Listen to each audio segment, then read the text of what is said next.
Let's see the decorator design pattern. The decorator pattern is a structural pattern that lets you attach the additional functionality to an object dynamically.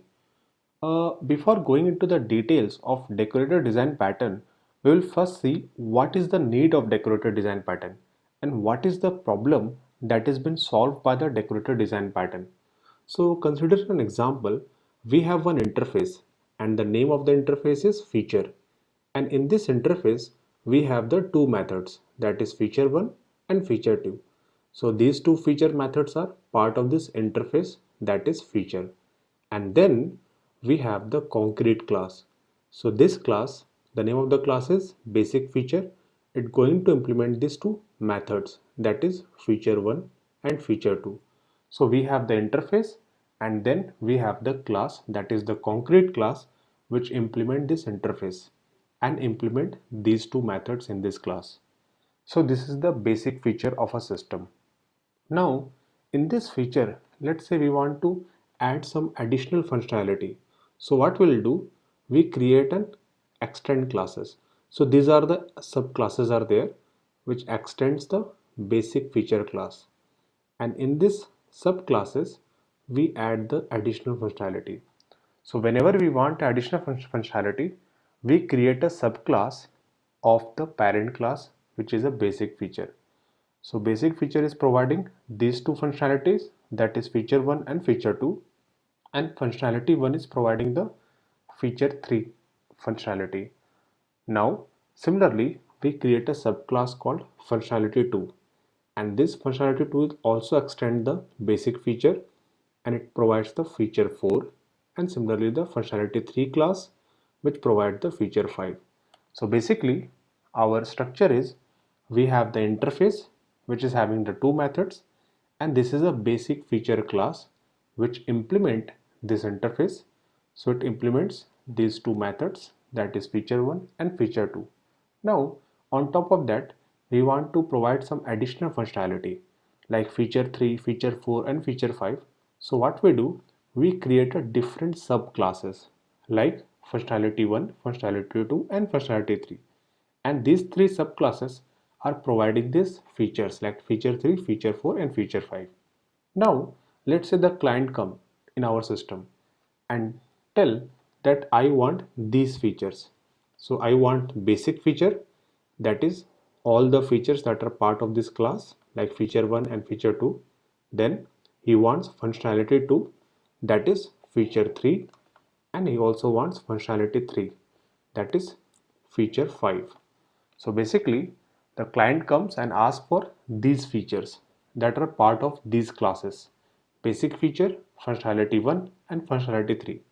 So the basic features like feature 1, feature 2 and functionality 1 we can provide by simply creating the instance of functionality 1 class, because functionality 1 class is a subclass of the basic feature class. So it provides all these three functionality. But in our example, we want functionality 3 as well.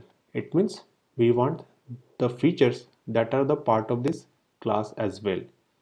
So here is the problem. If we want to provide this particular client functionality 2 as well as functionality 3 and the basic feature, then we need to change our design to support that client. Let's say we change our design and support for that client. But in a runtime, any client can come and demand any kind of a feature. Like for example, let's say another client came and asked the basic feature, functionality 1 and functionality 3. So we need to provide that client basic feature, functionality 1 and functionality 3. So any kind of a demand can be asked by the client on a runtime, and we need to provide those functionalities in this kind of a structures where we have the basic features and some of the additional features. And in these scenarios, inheritance won't be very beneficial. So that's why we always go for the decorator design pattern. On the runtime, we can provide the different functionality to a client. We can add objects, we can delete objects. All those functionalities provided in the decorator design pattern. Let's see how we can solve that problem by using the decorator design pattern. So we will take an example of a subscription model of a course. So consider this is my interface, that is a member, and then this is my subclass. So basically this class, that is lifetime subscription, implement this member interface. And in this member interface, we have the method called cost. It means we will implement this method into this lifetime subscription class. So this is my interface and this is my lifetime subscription. So in this course or in this system, when the user will come and ask for the lifetime subscription, they will calculate the cost and then the user will take the subscription of it. Now we are going to enhance the system. So along with that lifetime subscription, we provide some additional benefits like the user wants the assignments, or the user wants the doubt sessions, or similarly the user wants a job assistance. So these kind of some additional benefits that we are providing to our users, but the user need to pay an extra along with that lifetime subscription to take these benefits. Like for example, the user will come and ask for lifetime subscription along with that assignment and job assistance. So we need to provide this functionalities, that is my basic feature, that is lifetime subscription. Along with that, we provide the assignments and job assistance. Similarly, another user comes on the runtime and asks for lifetime subscription and then doubt session and job assistance. So for that user, we need to enable the lifetime subscription, doubt session and job assistance. So any requirement can come on the runtime and we need to provide that functionality to a user. So our system should be such a robust. So that's why we will go for this decorated design pattern. And in the decorated design pattern, we will consider one abstract class, that is decorator. So this is my abstract class and all these subclasses, that is you can say our decorators, extend this abstract decorator class. Assignments, doubt session and job assistance. All these three subclasses extend this abstract decorator class. And this abstract decorator class will also implements this interface. So you can see the sequence here. Here we have the interface and this class implement that interface. And then we have one abstract class as well which implements this member interface. And correspondingly, all these subclasses extend this abstract class. So basically, if we consider this method that is cost, so this method is implemented here in this class which is lifetime subscription, which implements this interface. Along with that, this method that is cost will be implemented in all these subclasses because abstract class cannot implement any method. So now we have the instance as well. So we have the instance of member. Member is the interface. All these subclasses are the part of this member interface. And then we have the constructor in all these subclasses. So in the constructor, we are passing the instance of this member interface only, and correspondingly, we are assigning this instance to this member instance that we have in each and every class. And then we have the cost method. So cost method is present at the part in this particular interface. So of course it will be present in the abstract class also, that is the abstract decorator. And this method we are going to implement in all these three different subclasses. So this is the cost method of assignment, where if the user wants the assignment benefits, then he needs to pay 300 extra. Similarly, if the user want in the lifetime subscription along with doubt session, then he needs to pay 500 extra. And similarly for job assistance, the user need to pay 900 extra. Along with that, we need to add the cost of this that we get in the instance that we have taken here. So let's see what will be the flow when the client requests a membership. So this is my client and it requests for the membership and it requests for lifetime assignment and job assistance. So my client requests for lifetime assignments and job assistance subscription model.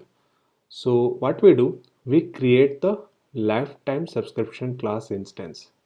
This is my lifetime subscription class instance, and then we create the assignment class instance, and as an argument we are passing that lifetime subscription instance here.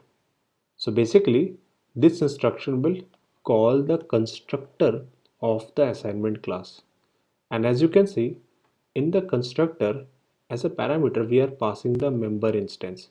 So basically we will pass this instance, that is LFS. This instance is a instance of lifetime subscription class, and then we again create the instance of job assistance class. This is my job assistance class, and here as an argument I am passing that assistance instance. So assignment instance is passing as an argument to this job assistance. So basically this instruction will call the constructor of job assistance class. So you can see the flow here. First we create the instance of lifetime subscription class and pass that instance to assignment class. So basically we are calling the constructor of assignment class, and here we have the member instance which is nothing but the interface. And then with this instruction we are calling the constructor of job assistance class, and here we are passing the instance, that is assistance. And here as a job assistance constructor we have the member instance, and at the end we are calling the cost method. So let's see what will happen when we call this cost method. So this JA is the instance of job assistance class. So in this instruction we are calling the constructor of job assistance class. So basically we are calling this particular constructor and passing here assistance. So basically this is my assistant. This is the instance of assignment that we are passing to this constructor. So it will assign this value to this M, that is member instance. And when we call ja.cost, it will call this cost method, that is 900 plus m.cost. So it means the value of m will be assess, which is nothing but the instance of assignment class. So you can see the flow here. We are calling the cost method of job assistance class, and here this instance, which is m, is actually the assistance class instance, because first we call the constructor, set the value, so the value is nothing but the assistance class instance, and correspondingly call the cost method here. 900 plus m cost is the cost method of job assistance class, and this m is ss, which is nothing but the instance of assignment class. So now we call ss.cost, and we call this cost method of assignment class. And how we can call that? We call that with this particular instance, which is ss. And how this instance created? This instance created from this instruction, that is member ss equal to new assignments, and this instruction will call this constructor, that is the assignment constructor of assignment class. And here I am passing the LFS. What is this LFS? This LFS is the instance of lifetime subscription class. It means we are passing here LFS, and we store that instance into this member instance. So this will become LFS. So basically we are calling the assist.cost, which is the cost method of assignment. So what it does, it will change from 900 plus m cost to 900 plus 300 plus m dot cost. And before that we have already created that instance. It means we already call the instruction. So in the constructor the instance of the member interface is LFS. So this is nothing but the LFS, which is the instance of lifetime subscription class. So now basically at the end we are calling the cost method of lifetime subscription class. So now it will be changed to 900 plus 300 plus whatever the cost of lifetime subscription. So as you can see the flow, Here we are providing the lifetime subscription, assignment and job assistance, all these three functionality together. So what we did, we simply create the different instances and all these subclasses, which is nothing but the decorator, we are creating the instance of member interface and correspondingly passing that instance in all this constructor and implement that cost method differently in all these subclasses according to their cost. And once at the end we call the cost method, which is nothing but the cost method of job assistance class, then one by one we keep on calling the cost method of all the specific demand of the customer. So that's how the decorator pattern is designed.